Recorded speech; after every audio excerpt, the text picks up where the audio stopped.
मित्रांनो, तुम्हा सर्वांना दिवाळीच्या खूप खूप शुभेच्छा. बरं का, हसू नका हां. मला माहिती आहे मी खूप लेट शुभेच्छा देत आहे, पण कारण खूप खास आहे.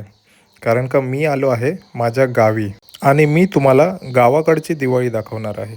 दिवाळीचे 5 दिवस तर होऊन गेले, पण आता आहे ते म्हणजे तुळशीचे लग्न. तुळशी विवाह हा विष्णूचा तुळशीशी विवाह लावण्याचा पूजोत्सव आहे.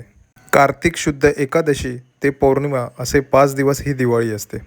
कार्तिक शुद्ध एकादशी म्हणजे प्रबोधिनी एकादशी.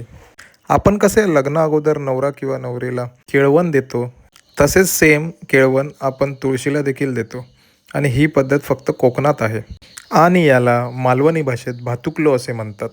या कार्यक्रमात सर्वप्रथम तुळशीच्या बाजूला रांगोळी काढली जाते आणि मग तुळशीला केळवण म्हणून तांदळाची खीर दिली जाते.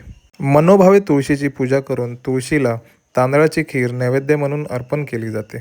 हिंदू धर्मात तुळशीला पापनाशिनी म्हणून महत्त्व आहे.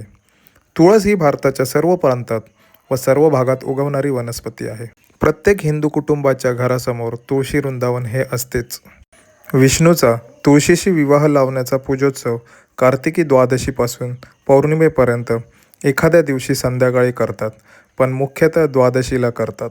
या भातुकलो कार्यक्रमात आपल्या शेजारचेही प्रत्येकाच्या घरोघरी जाऊन तुळशीसमोर ही तांदळाची खीर नैवेद्य म्हणून ठेवतात.